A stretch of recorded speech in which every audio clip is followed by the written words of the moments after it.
Hey Randy, here's an update video on your Boxster.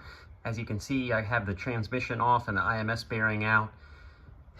And a couple of things to note here. The IMS bearing's okay, which is good. We thought it was. There was no debris, no other signs of a failure. It is a single row, so we're good to get that new solution on the way.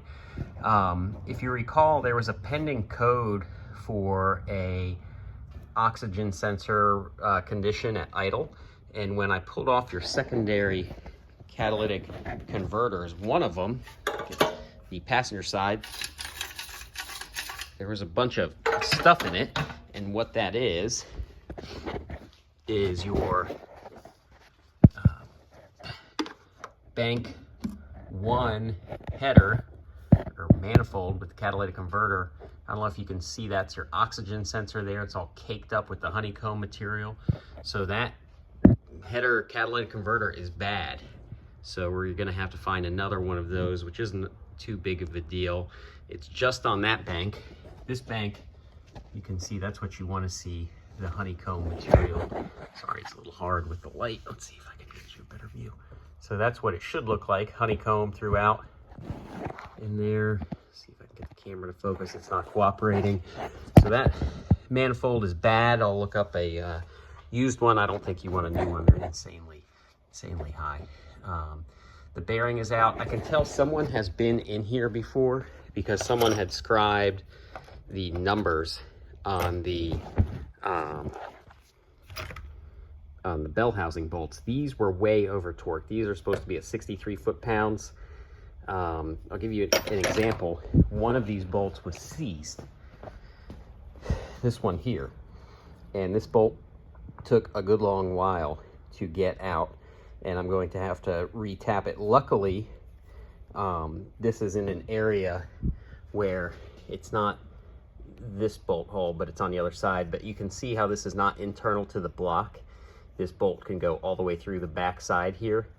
Luckily, it's not in an area like if it were here and it's going internal to the block, I would be worried, but I should be able to run a tap through that and straighten that out. Not a big deal. Here is your bearing. I pulled the dust shield off to take a look. There's no play in here. I don't know if this is a replacement because this, if it is a replacement, it's of the lesser quality. I don't think it is because this is the factory flange. So basically, this goes on the back side of the bearing goes on that goes in the shaft, and then this goes over the top and holds the shaft in place. So you can see when this bearing fails, the shaft wobbles and timing chains jump and all sorts of bad stuff happens. So this is a single row, only one row of bearings. They use a snap ring to be held in. So just wanted to give you this update video. Here's the trans. Just dirty. Someone had replaced your serpentine belt. It's a Duralast. I don't know if there's a date code on it, but I'll check it. The belt looks okay.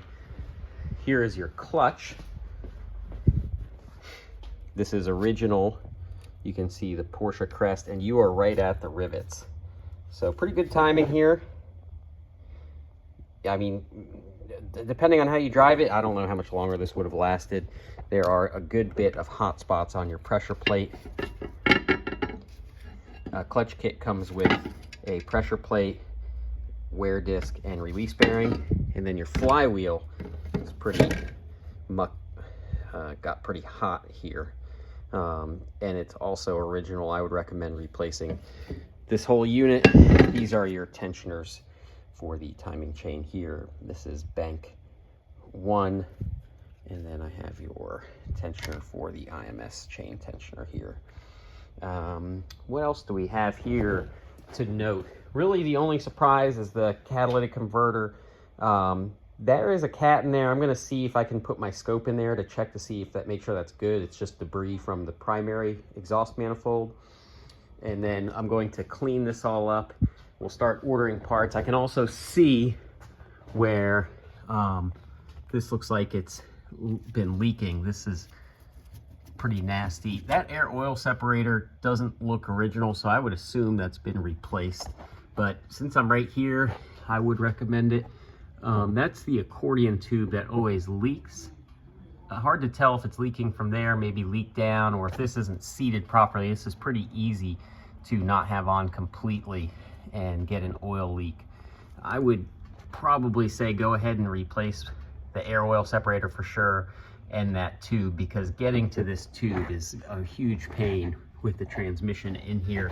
There's your new starter, and that's about it. We'll get these axles out, start getting some parts on their way, and while I'm waiting for parts, I might tear into the suspension. So sorry it's a long video. I just wanted to be in depth. If you have any questions, feel free to give me a call or reach out, and I'll talk to you later. Bye, Randy.